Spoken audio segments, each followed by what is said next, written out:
¿Ya está grabando? Hola. Bueno, buenas tardes, somos el equipo 7 y vamos a hablar sobre el síndrome nefrítico y nefrótico. Dale la siguiente. Ya. Bueno, empezando con la anatomía, pues vamos a hablar del aparato urinario, más que nada de los riñones. Estos están ubicados entre los niveles de la última vértebra torácica y la tercera vértebra lumbar. Estos están protegidos por las costillas 11 y 12. Un riñón adulto mide aproximadamente de 10 a 12 centímetros de longitud, de 5 a 7 centímetros de ancho y tiene una masa de 135 a 150 gramos. Y este se considera un órgano retroperitoneal, ya que pues, su posición es posterior al peritoneo de la cavidad abdominal.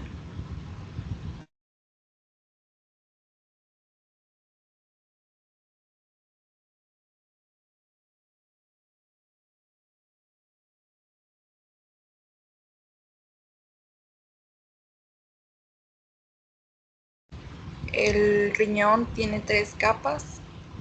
La primera es la cápsula renal, que esta es una lámina lisa transparente de tejido conectivo denso que va a proteger al riñón. Esta es Yo la capa. tengo una, ay, perdón, yo nada más tengo una duda rápido. ¿Qué significa eso? A ver, los, ahí en la anterior, los órganos retroperitoneales.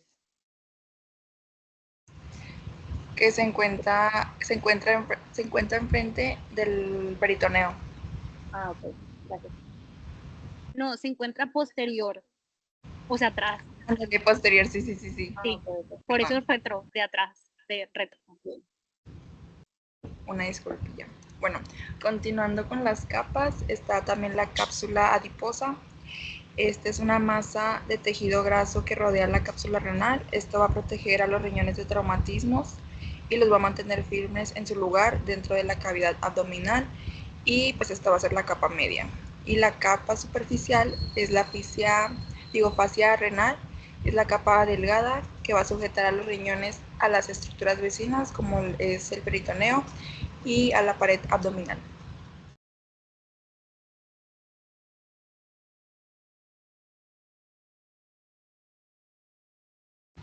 Bueno, ya adentrando un poco a la anatomía del riñón interna, pues va a estar la corteza renal, que es la parte rojita clara, y la médula renal, que en esta médula va a estar formada por varias pirámides renales, y estas pirámides se van a comunicar con la papila renal, que esta pues se orienta hacia el hilio renal, que es por donde están las arterias renales y la vena central, lo que está lo amarillito.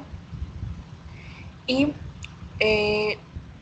porciones de la corteza renal que se extienden entre las pirámides renales van a ser las columnas renales.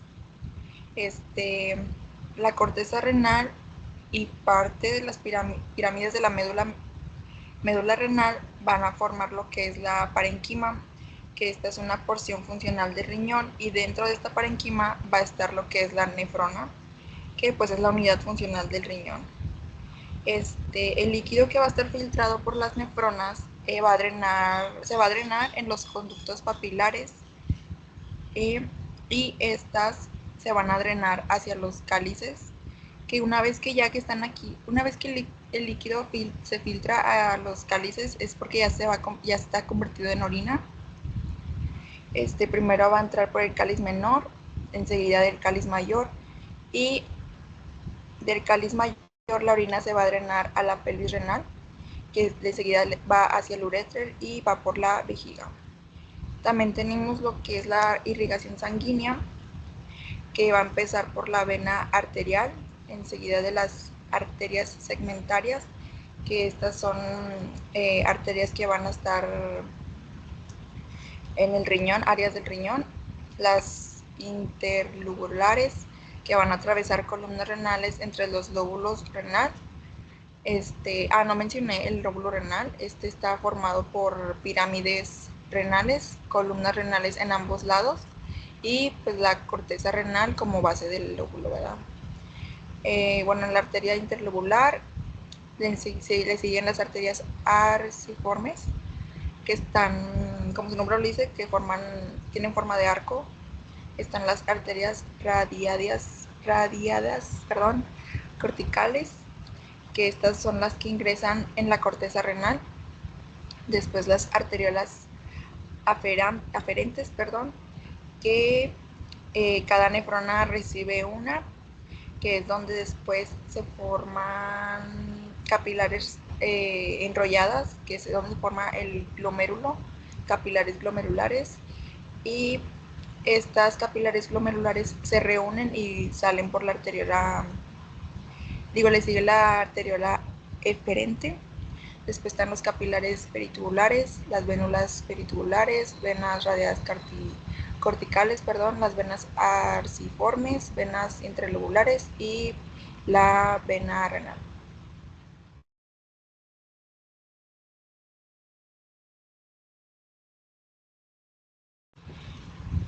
Y pues ya hablando de la nefrona,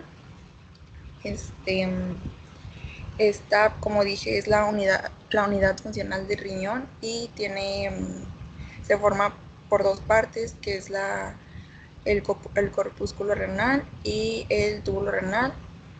El corpúsculo renal lo conforma la cápsula glomerular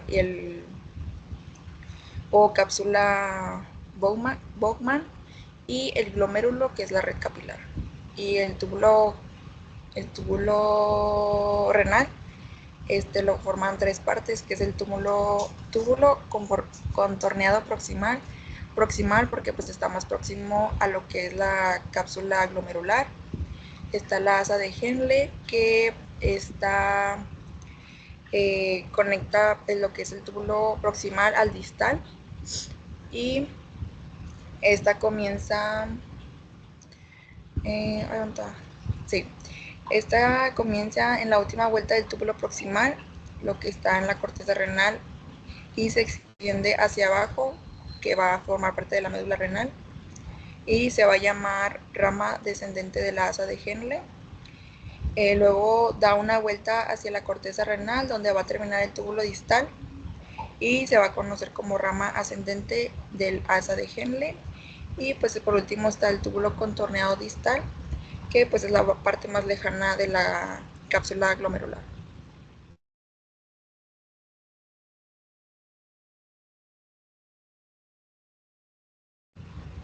Bueno, aquí tenemos el corpúsculo renal de una forma más como en zoom. Aquí se pueden ver la arteriola eferente, cómo va formando lo que viene siendo la cápsula de Bowman. También están lo que son ¿cómo se llaman? Ahí está. La mácula densa y la célula yuxtaglomerular, que estos van a ayudar a regular la presión y la filtración en el riñón, que esto va a ocurrir en el glomérulo, que después va a hacer la filtración de lo que va a entrar de la sangre, lo que va a contener, y pues va a salir por la arteria eferente. ¿Le puedes dar a la siguiente?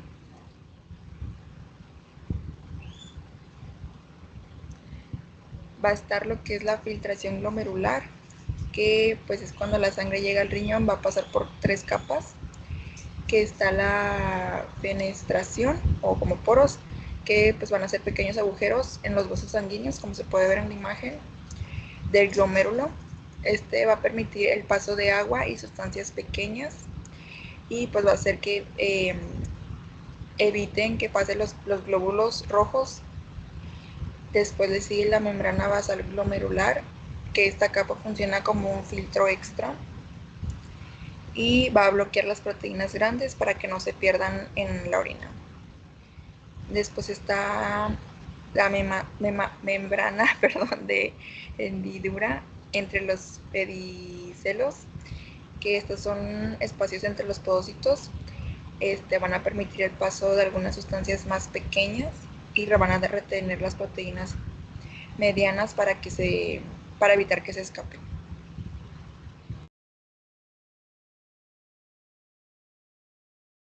Y pues aquí tenemos como otra imagen más detallada de las capas. Aquí están los capilares donde se encuentran las proteínas, los solutos, el agua y sangre, el endotelio, que aquí es donde va a pasar los solutos y el agua, y así por todo eso de los podocitos, la membrana basal y así.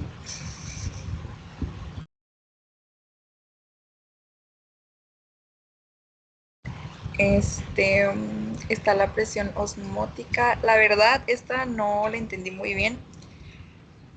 Pero bueno, para que la filtración glomerular pueda suceder, va a depender de las presiones principales, que son tres. Una va a promover la filtración, que es la presión hidrostática capilar glomerular, que está, pues como dice, es la presión sanguínea de los capilares glomerulares, y va a promover la filtración al forzar el agua y solutos en el plasma sanguíneo a través de la membrana de filtración. Y están las dos presiones que se oponen a esta filtración, que es la presión hidrostática capsular, que esta va a ser ejercida con la membrana de filtración por el líquido presente en el espacio capsular y el túbulo renal, y esta presión se opone a la filtración y representa una presión retrógrada. También está la presión coloidosmótica sanguínea, que esta se debe a la presencia de proteínas como la albúmina, globulinas y fibrinógeno en el plasma sanguíneo, y se va a poner también a la filtración. Y pues una presión para una filtración, por así decirlo, normal debe de ser de 10 milímetros de mercurio, para que el glomérulo esté como que normal, por así lo entendí yo. No sé. No sé si alguien leyó sobre esto, porque Sí, yo sí. yo está como... No, sí, justamente lo que dijiste está bien. Hazte cuenta que en palabras como más sencillas, el glomérulo tiene proteínas y las proteínas hacen que como que sea, o sea, como que chupa a cierta persona. Se escucha bien fea la palabra, pero como arrastrara, no sé cómo explicarlo, sí, como succionara, ajá, atrae la presión hacia sí misma. Y luego también está la presión o sea, como su nombre lo dice, hidrostática capsular, es la que está en la cápsula, porque como ahí se está filtrando todo, pues también hay líquido presente. Y también está la presión con la que llega la sangre, ¿no? Al glomérulo. Entonces, una variación en esos 10 milímetros de mercurio de la presión, pues puede hacer que se altere la permeabilidad de la membrana glomerular y que pasen las proteínas, y que nos puede llevar pues a más problemas, ¿no? Pero prácticamente es eso, es como es la presión osmótica, es un juego de presiones en el glomérulo, en la cápsula glomerular, y es la presión con la que llega la sangre, la presión que hacen las proteínas que como que succionan, y la presión propia que hace el espacio capsular. Entonces, como lo dijiste, está muy bien. Ok, bueno, le puedes dar a No, la siguiente. no sé si alguien más tenga una duda como para explicar o adentrar más al tema. Yo, a ver, o sea, otra vez repite eso, es que no, o sea, me perdí. Sí, mira, hace cuenta que el glomérulo tiene que tener cierta presión para evitar que se pasen las proteínas, o sea, o que se altere como la membrana pues sí, este colador, ¿no? Entonces, son tres presiones. La presión hidrostática capilar glomerular, que es la presión con la que llega la sangre a los capilares, al glomérulo. Y luego, como se está filtrando constantemente agua, solutos, etcétera, el espacio capsular también ejerce cierta presión sobre el glomérulo. Y las proteínas que están en la sangre también ejercen cierta presión, o sea, como que succionan, y son dos presiones que empujan y una presión con la que sale. No sé si me explico. Sí, o sea, la 2 y la 3 son las que empujan y la presión hidrostática es con la que sale. Exacto. Entonces, como el juego de esas presiones es la presión de filtración neta y pues la que tiene que tener el glomérulo, si hay una alteración en esa presión, puede promover como que salgan las proteínas o en el caso de síndrome nefrítico que no se secreten solutos. Okay. O que salga mucho o que no salga. Ok, Uh-huh. ok, gracias.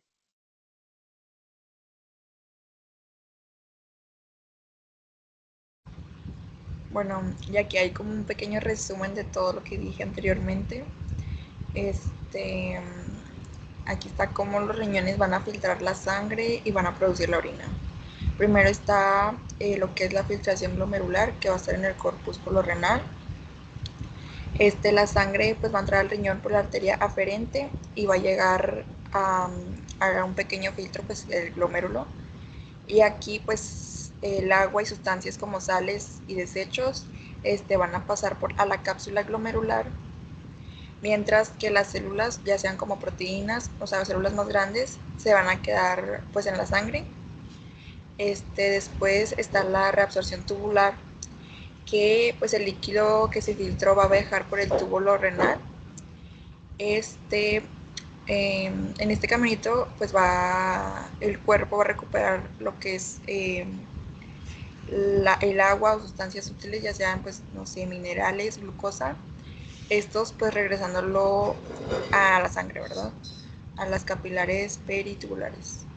Después está la secreción tubular, donde algunas sustancias que el cuerpo quiere pues eliminar, desechar, ya sean toxinas o exceso de iones, pues se van a, por así decirlo, regresar al tubo renal, y pues al final lo que quede en el tubo se va a convertir en orina, pues y ya va a ser eliminada por el cuerpo, ¿verdad?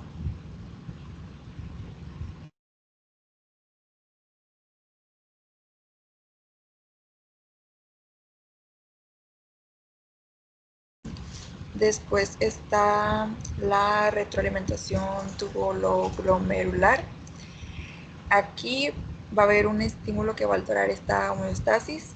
Esto ocurre cuando la tasa de filtración glomerular aumenta demasiado, lo que va a significar que el riñón está filtrando demasiada agua y sales.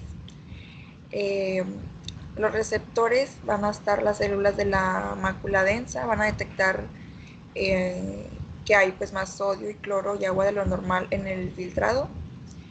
Después, en el centro de control, el aparato yuxtaglomerular va a recibir una señal y va a responder reduciendo la producción de óxido nítrico, que esta es una sustancia que normalmente va a mantener los vasos sanguíneos abiertos. Y como efectores, cuando hay menos óxido nítrico, la arteriola aferente, la que va a llevar la sangre al glomérulo, se va a contraer, y esto va a reducir el flujo sanguíneo al riñón y por lo tanto pues va a disminuir esta tasa de filtración. Y como respuesta, la filtración glomerular va a disminuir y se va a volver a la normalidad, esto ayudando pues a mantener equilibrio de líquidos y sales en el cuerpo. Lo que va a estar también la autorregulación neural de la tasa glomerular. Esta va a estar regulada por el sistema nervioso simpático, lo que va a liberar noradrenalina y va a provocar la contracción de los vasos sanguíneos. Esta, cuando está en reposo, la estimulación simpática es baja y las arterias van a estar dilatadas, y la TGFG se va a mantener estable. Cuando hay una estimulación moderada, hay una leve contracción en las arteriolas, pero la TFG va a disminuir. Y cuando hay un estímulo intenso, las arteriolas aferentes se contraen más, esto va a reducir el flujo sanguíneo hacia el riñón y va a disminuir lo que es la tasa de filtración glomerular. Y cuando hay una autorregulación hormonal de la tasa glomerular, va a haber dos hormonas, que está la angiotensina 2, que este es un potente vasoconstrictor que promueve la construcción de las arteriolas aferente y eferente y va a reducir el flujo sanguíneo renal, con lo cual va a disminuir la tasa de filtración glomerular. Y está el péptido natriurético auricular, el estiramiento de las aurículas. Como ocurre cuando aumenta el volumen sanguíneo, este va a estimular la secreción de la ANP. Al producir relajación, las células mesangiales, el ANP, aumenta la superficie capilar disponible para la filtración. Al incrementar la superficie, eleva la tasa de filtración glomerular. Yo tengo dudas del anterior. Nada más en la retroalimentación en la renal. Las células de la mácula densa del aparato yuxtaglomerular dice que detectan el aumento de aporte de sodio, cloro y agua, o sea que cuando hay más solutos y más agua, eso estimula el aparato yuxtaglomerular para disminuir el flujo sanguíneo. Pues yo le entendí así, o sea, así como lo dijiste, pero... Ok, no, nada más quería saber que estaba en el mismo canal y que no lo estaba entendiendo. Ajá. Sí, así lo entendí yo. Bueno, y como funciones de los riñones, pues va a estar la excreción de desechos, regulación de la composición iónica de la sangre, regulación en el pH sanguíneo, regulación del volumen sanguíneo, regulación en la tensión arterial, mantenimiento de la osmolaridad sanguínea y regulación del nivel de glucosa en sangre.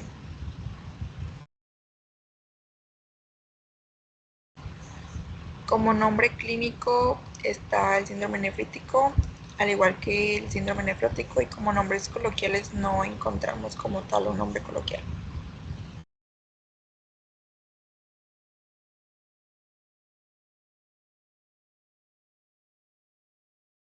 Como definición en síndrome nefrítico tenemos que es una condición causada por inflamación glomerular aguda caracterizada por hematuria. Y en síndrome nefrótico es una enfermedad causada por alteraciones de la barrera de filtración glomerular caracterizada por proteinuria.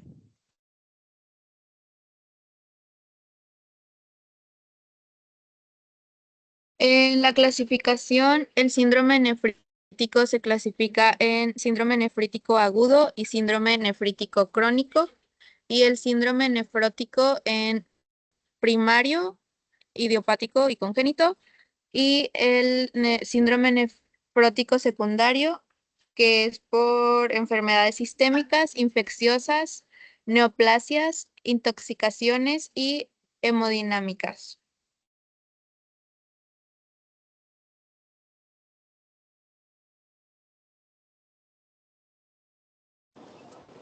En epidemiología mundial, nefrótico, tenemos que una incidencia de 1 a 3 por cada 100,000 niños menores de 16 años. Más del 90% de estos casos se manifiesta entre el 1 y los 10 años de edad. Se presenta con mayor frecuencia entre los 2 y 8 años y en el sexo masculino. En el nefrítico tiene una incidencia anual estimada de 470,000 casos a nivel mundial, con el 97% de estos ocurriendo en países en desarrollo. Afecta predominantemente a niños entre 4 y 14 años, siendo rara en menores de 2 años y en mayores de 20. La frecuencia es mayor en hombres que en mujeres. En epidemiología nacional, en nefrótico, tenemos que entre el 85 y 90% de los casos de síndrome nefrótico se presenta entre los 2 y 10 años de edad. Se estima que el síndrome nefrótico afecta anualmente a entre 1 y 3 niños por cada 100,000 menores de 16 años. Y en el nefrítico es más frecuente en niños de 2 a 12 años. La edad promedio es de 6 a 8 años. El 78% son mayores de 5 años y raramente se presentan menores de 2 años y mayores de 18. Bueno, en cuanto a los factores de riesgo, tenemos los modificables y no modificables, tanto del nefrótico y el nefrítico. El nefrótico factores de riesgo modificables encontramos que enfermedades sistémicas como la diabetes y la hipertensión, la amiloidosis, la lupus, artritis reumatoide, fármacos como AINES, heroína y penicilamina, infecciones como sífilis, hepatitis B, C y VIH, carcinoma, linfomas y una dieta alta en proteínas. La dieta alta en proteínas es por la gran producción de urea, que eso también, esa carga puede afectar a largo plazo a los riñones. El carcinoma y los linfomas es porque son neoplasias y eso también puede afectar, alterar ya sea la permeabilidad de la membrana. En las infecciones, en los fármacos, en las enfermedades autoinmunes como lupus, artritis, lo que pasa es que son enfermedades, bueno, las infecciones alteran el sistema inmunológico y pues las enfermedades inmunológicas son directamente pues inmunes, ¿no? Lo que pasa con las enfermedades inmunológicas y la alteración de las infecciones es que se pueden depositar en los glomérulos inmunocomplejos, ya sea de IgG o de IgA, y eso hace que se altere la permeabilidad de la membrana y pues pueda haber una proteinuria, se empiecen a dejar pasar proteínas o generar un síndrome nefrótico consecuente hasta a esta alteración estructural. Y en cuanto a la diabetes y a la hipertensión, el daño sería como a largo plazo, porque pues la hipertensión pues hay una mayor presión arterial, llega la sangre con más fuerza a la arteriola aferente y al glomérulo, y pues eso también la presión aumenta, eso causa una alteración en la presión neta de filtración, y pues al final, con el paso del tiempo, se va alterando la permeabilidad de la membrana. Y en cuanto, bueno, la predisposición genética, la nefritis hereditaria, en cuanto a la alergia de las picaduras de abeja, también es por algo inmune, se activa una cadena como proinflamatoria de citoquinas y también puede estimular la formación de inmunocomplejos en el glomérulo, generando pues posteriormente una alteración de la permeabilidad de la membrana. También puede ser hombre, como ya lo vimos en la epidemiología, y la edad pues es más común en niños de 4 y 14 años porque son más susceptibles a infecciones. Entonces, pues eso, como ya mencionamos, altera el sistema inmunológico y el sistema inmunológico pues puede traer todas estas consecuencias en el glomérulo. Y en el síndrome nefrítico también puede ser por enfermedades inmunes como lupus, por infecciones, generalmente por estafilococos y estreptococos, ya sea por hepatitis B, C y VIH, y toxinas o medicamentos no esteroideos, y los fármacos neoprotóxicos que causan pues daño al riñón. Y en no modificables está la genética, los antecedentes familiares, también ser hombre y entre los 2 y 12 años porque son más susceptibles a infecciones.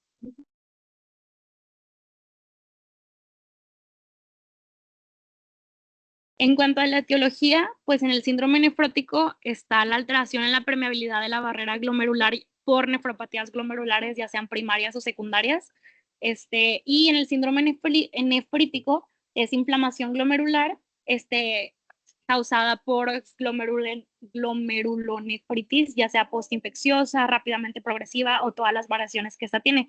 Itis es inflamación, glomerulonefritis viene siendo la inflamación de los glomérulos en el riñón, ya sea pues después de una infección, rápidamente progresiva, proliferativa, etcétera.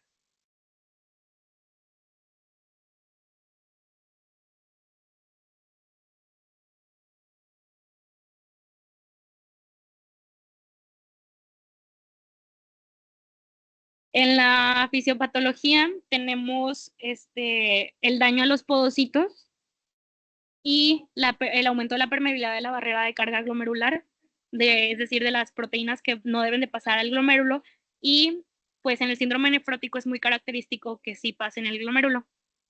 Entonces nos genera una proteinuria, es muy característico que sea mayor a 3.5 gramos por día, y esto, pues la principal proteína que se pierde es la albúmina. La disminución de la albúmina, eso hace que disminuya la presión oncótica y pues hay una fuga de líquido al intersticio. Esto, o sea, pasa todo todo el líquido al espacio intersticial y esto nos genera un edema. A su vez nos genera una hipovolemia y esto activa una hipovolemia y esto activa el sistema de renina-angiotensina-aldosterona que nos va a generar tanto oliguria como hipertensión. Y también aumenta la síntesis hepática de ciertas proteínas. Hay una hiperlipidemia, lipiduria y pues eso también es característico y de hecho se utiliza para el diagnóstico. La pérdida de proteínas plasmáticas, la principal proteína que se pierde, bueno, aparte de la albúmina, también se pierde la tiroglobulina y por eso también se puede ver una clínica de hipotiroidismo en los signos y síntomas, también la antitrombina y la gamaglobulina. Entonces eso nos lleva a un estado protrombótico que puede ser también una complicación del síndrome nefrótico y pues tendencia a infecciones por la disminución de las gamaglobulinas. Y en cuanto al síndrome nefrítico, es más común que se vea hematuria que proteinuria. Generalmente la proteinuria no es de grado nefrótico, es menor a 3.5 gramos por día. Aquí no es una alteración de la permeabilidad, es más inflamación en el endotelio que causa una hipercelularidad. Hay daño a la pared capilar, por eso hay una leve proteinuria. Hay hematuria, pasan los glóbulos rojos, y también pues se ve activo en el examen general de orina. También pueden pasar leucocitos, que también se ven reflejados en la orina. Los capilares congestionados van a disminuir la tasa de filtración glomerular, lo que puede aparecer oliguria o anuria. Hay activación también del sistema renina-angiotensina-aldosterona, que también causa una retención súbita de agua y de sodio, y que está como resultante un edema palpebral y pretibial e hipertensión. Puede haber encefalopatía hipertensiva y ICC. ¿Se acuerdan qué es ICC? Al final. No, creo que no es esa. Bueno, hay que checar eso. Y los azuados, como no hay filtración, pues empiezan a acumular, se empiezan a acumular los azuados en sangre. Los azuados como la creatinina, la urea, y eso también puede generar muchos signos y síntomas. Entonces, en resumen, el nefrótico suelta proteínas y el nefrítico hematuria. Hay hematuria. Exacto.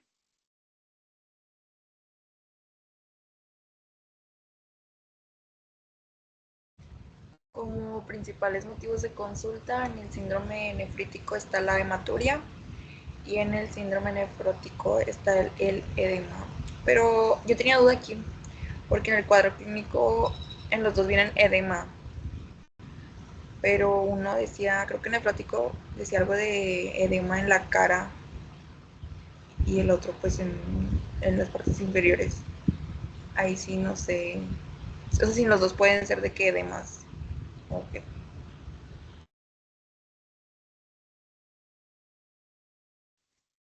Bueno, en el cuadro clínico, en el síndrome nefrítico, en cuanto a signos, tenemos edema, hematuria, oliguria, y en síntomas tenemos disnea y malestar general y somnolencia.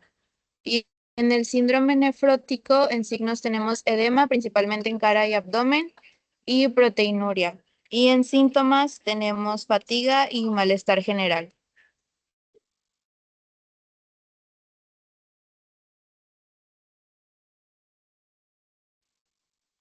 Bueno, el diagnóstico de síndrome nefrótico. Ay, espérense, yo tengo duda en el cuadro clínico.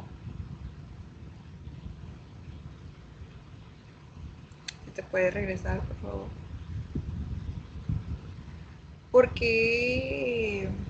¿Por qué te da el malestar general y la disnea? ¿Por qué?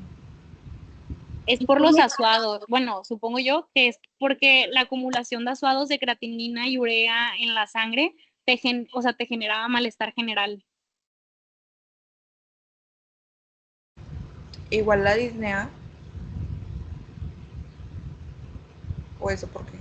La disnea no estoy segura, pero creo que también se puede llevar a lo mismo. Ah, bueno.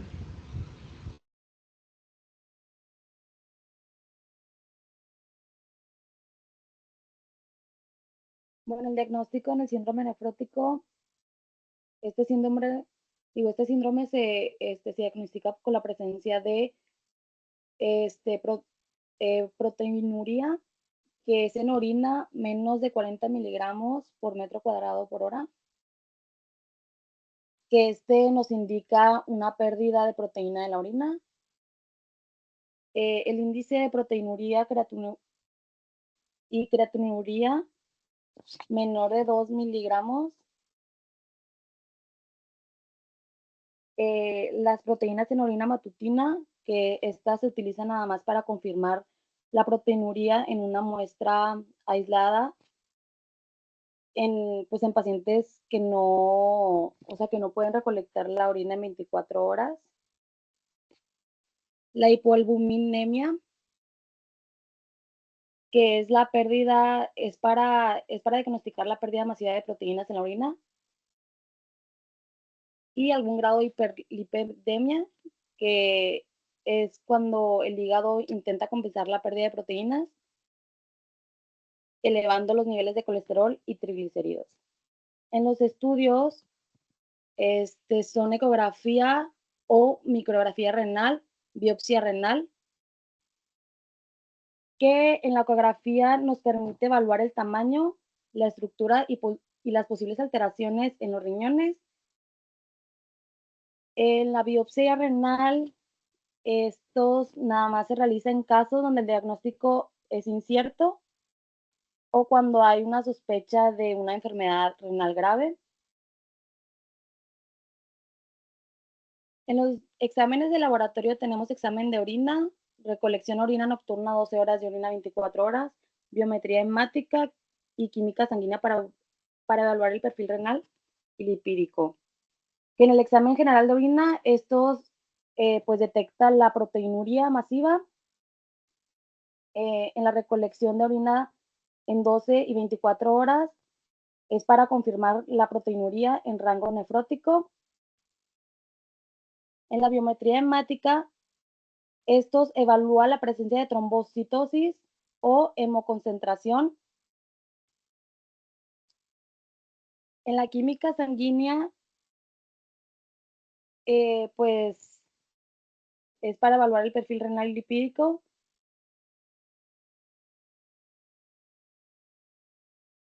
Y estos se deben evaluar la función renal con la creatina sérica, urea, electrolitos y el posible origen del síndrome nefrótico, si es parte de un proceso infeccioso, inmunológico o lesión renal. Aquí la química sanguínea, bueno, yo tengo una duda en la química sanguínea. ¿Cuál es tu duda? O sea, ¿cuáles evalúan? ¿La hipoalbumina o cuáles?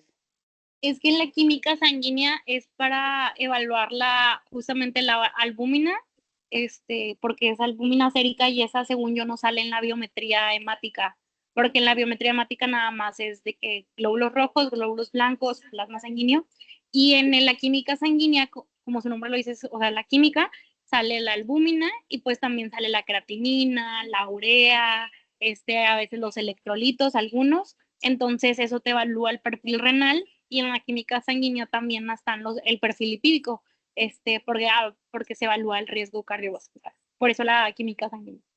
Ah, bueno, ok.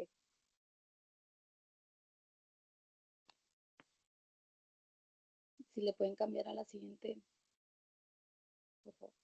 Aquí falta agregar el síndrome nefrítico. Hay que cambiar eso. Ah, sí.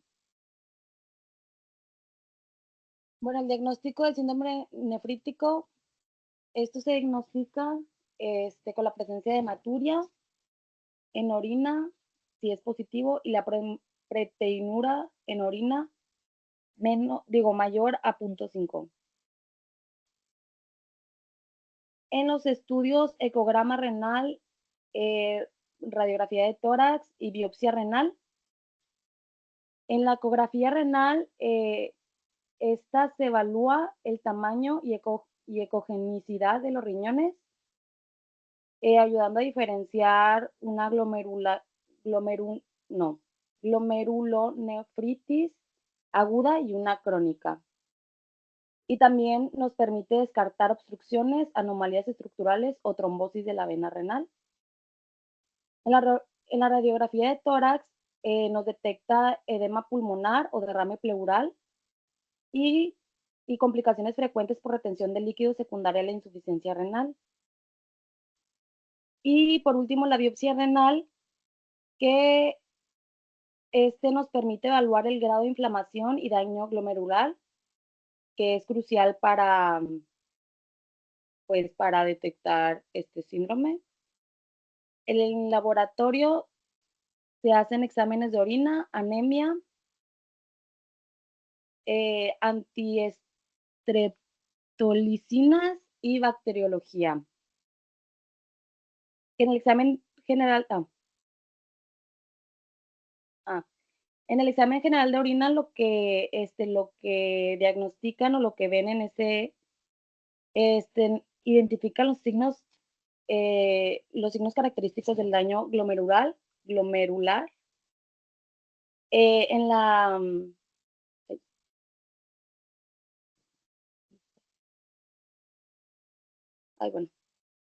bueno, es que me faltó una.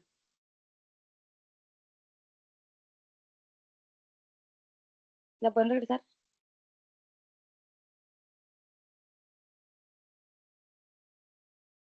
En la bacteriología, pues identifica las infecciones activas que puede causar el síndrome nefrítico y las bacterianas, o sea, como bacterianas. O sea, ayuda a diferenciar las causas infecciosas y no infecciosas de este síndrome.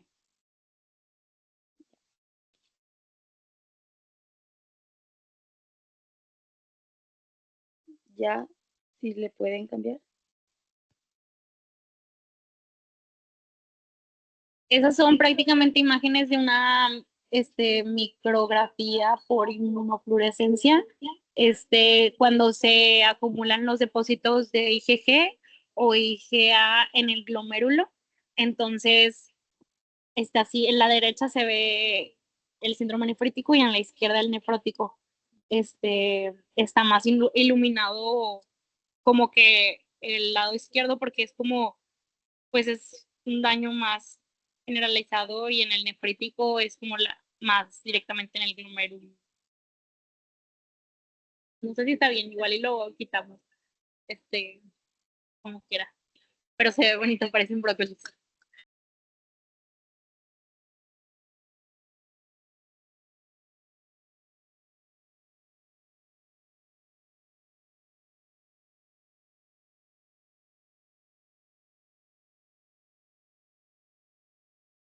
Bueno, y en el diagnóstico diferencial, pues ambos reflejan daño glomerular, pero en el síndrome nefrítico tenemos síndrome hemolítico urémico, que es asociado a infecciones por E. coli, con anemia hemolítica, trombocitopenia y daño renal agudo, vasculitis renal, que es granulomatosis con poliangitis o poliangitis microscópica, endocarditis infecciosa, que puede ocasionar glomerulonefritis por depósitos inmunes.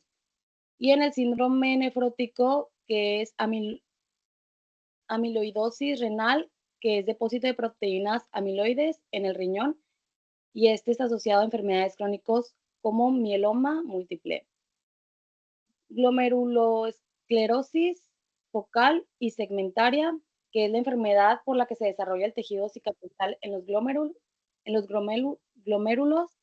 frecuentes en los adultos jóvenes asociadas a obesidad, VIH o abuso de heroína.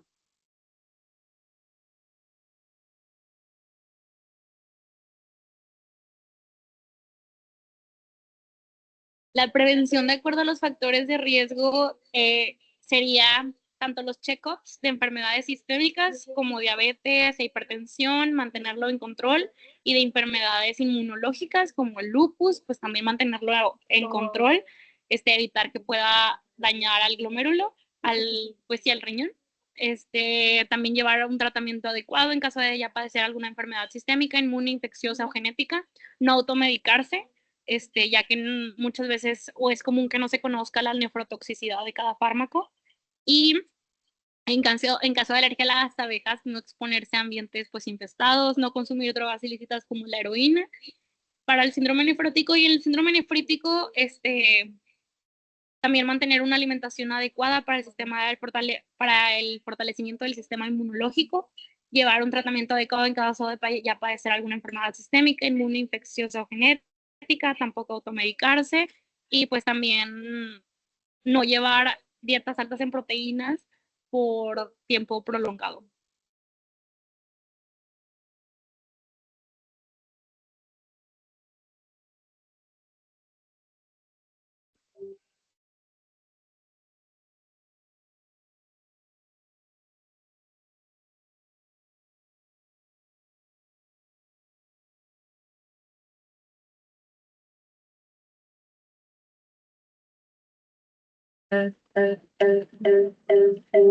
Bueno, en tratamiento farmacológico en síndrome nefrótico están los antihipertensivos, los IECA como enalapril, lisinopril, o el ARA-2 como los sartán y valsartán para el control de la hipertensión y la proteinuria.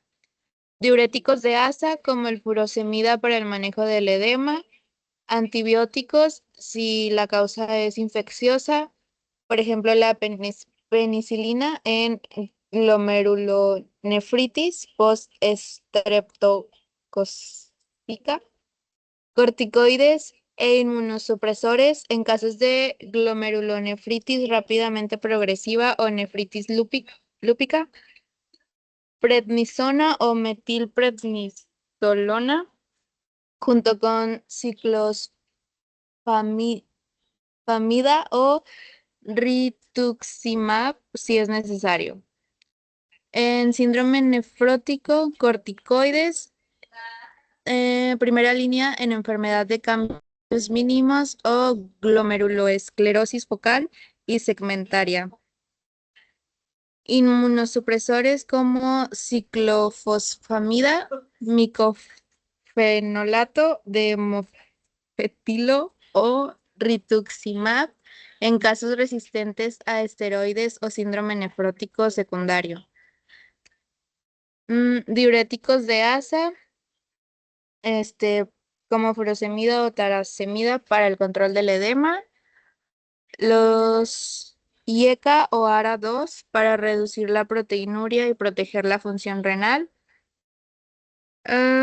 Los hipolipemiantes, estatinas como atorvastatina para controlar la dislipidemia y anticoagulantes como la heparina o warfarina en casos con alto riesgo de trombosis, especialmente en la nefropatía membranosa.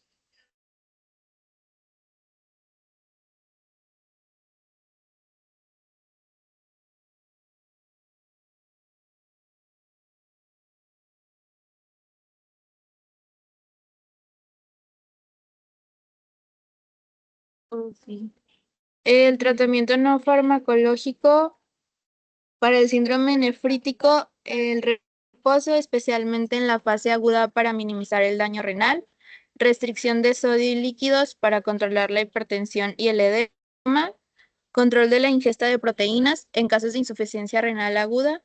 Se recomienda una dieta hipoproteica ajustada según la función renal y el monitoreo, un control estricto de presión arterial, diuresis y función renal. En el síndrome nefrótico, restricción de sodio y líquidos para reducir el edema, dieta normoproteica, evitar el exceso de proteínas para no agravar la proteinuria, dieta hipolipídica para controlar la dislipidemia, evitar infecciones con vacunación y cuidados especiales, ya que los pacientes con este síndrome son más propensos a infecciones. Y el monitoreo, una evaluación periódica de la función renal, niveles de albúmina y de perfil lipídico.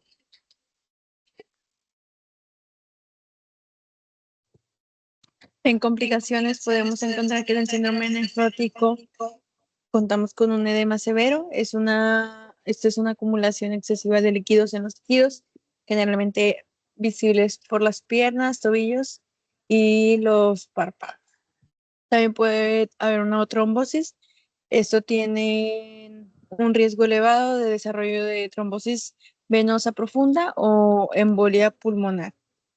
Infecciones recurrentes, esta pérdida de inmunoglobulinas en la orina y el uso de inmunosupresores en algunos pacientes aumenta el riesgo de infecciones bacterianas, virales y fúngicas. En el síndrome nefrítico, una complicación podría ser la hipertensión arterial.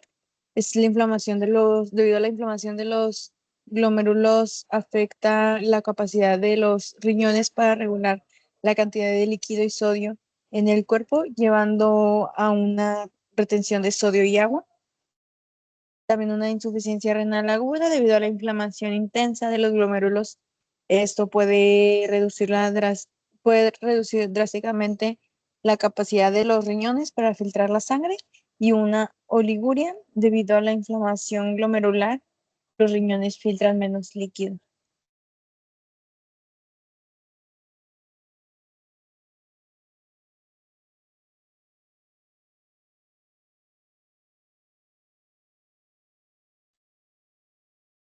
En pronóstico, en un síndrome nefrótico, su pronóstico puede ser favorable en la mayoría de los casos agudos, con riesgo mínimo de progresión si se maneja adecuadamente. Y en síndrome nefrótico, los pronósticos varían, pero con un buen control dietético y farmacológico se puede lograr remisión o prevenir la progresión a insuficiencia renal. En el caso clínico es nefrótico. En este, el paciente es masculino de 10 años, su estado civil es soltero, su ocupación es estudiante de primaria, pesa 38 kilos, su talla es de 1.35 centímetros, su IMC es de 28.8, lo cual es normal. Sus antecedentes heredofamiliares es que tiene un padre con hipertensión arterial diagnosticada a los 40 años, madre sin antecedentes patológicos, abuelo materno con diabetes mellitus tipo 2, sin antecedentes familiares de enfermedades renales. En antecedentes personales no patológicos, es una dieta rica en carbohidratos y grasas saturadas, bajo consumo de verduras, su entorno de vivencia es adecuado y cuenta con todos los servicios básicos. No hay exposición a sustancias tóxicas y convive con una mascota en casa.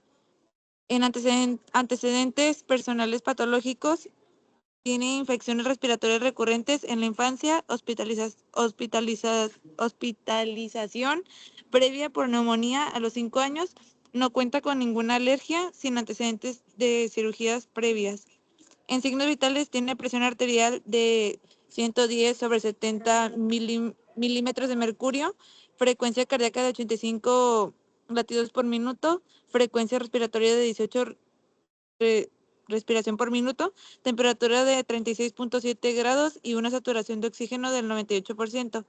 En padecimiento actual, el paciente de 10 años acude a consulta por edemas generalizados, hinchazón más notables en las mañanas, especialmente en los párpados y también tobillos, fatiga y orina espumosa, disminución de apetito, y se confirma diagnóstico de síndrome nefrótico mediante estudios complementarios. En estudios de laboratorios, en proteína en orina tiene 4.5 gramos por decilitro, está elevado. En la albúmina sérica tiene 2.0 gramos por decilitro, bajo. Colesterol total 260 miligramos de azúcar por decilitro, elevado. Triglicéridos 220 miligramos de azúcar por decilitro elevado y en creatina sérica tiene 0.6 miligramos de azúcar por decilitro. En evaluación clínica presenta presencia de edemas en miembros inferiores, distensión abdominal leve, letargia y fatiga, orina espumosa. En evaluación dietética, en recordatorio de 24 horas, en desayuno, consume pan blanco con mantequilla, leche entera con azúcar, en colación, galletas con refresco, en comida, pasta con crema, pollo frito, arroz y refresco, en colación 2, yogur con cereal azucarado, en cena, pan dulce con leche, en consumo bajo, tiene un consumo bajo de verduras y frutas y un alto consumo de grasas saturadas y azúcares refinados. Yo creo que plan alimenticio y recordatorio de 24 horas lo quitamos porque está grabando. Es que está prendido el micrófono. Vale.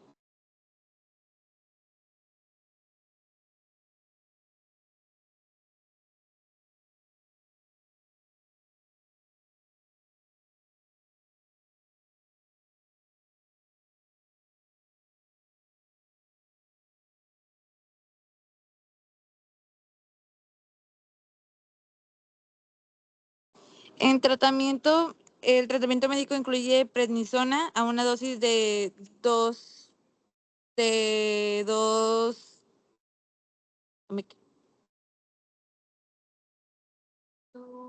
miligramos por kilogramo. 2 miligramos por kilogramo al día. Según indicación, furosemida a 1 miligramo por kilogramo al día para el control de edemas, inhibidores de la enzima convertidora de angiotensina para la protección renal y suplementación con vitamina D y calcio. Se estableció un seguimiento con nefrología y nutrición. En seguimiento, el paciente deberá asistir a controles mensuales para evaluar su peso, presión arterial y bioquímica sanguínea. Se realizará una reevaluación nutricional cada 3 meses y monitoreos de posibles efectos secundarios del tratamiento. Además, se ajustará el plan dietético conforme a la evaluación clínica. En pronóstico, su pronóstico es favorable con tratamiento adecuado, aunque existe el riesgo de recurrencia de episodios, lo que requiere un seguimiento estricto. A largo plazo, se debe vigilar la posible aparición de complicaciones como hipertensión y dislipidemias para prevenir daños renales y cardiovasculares.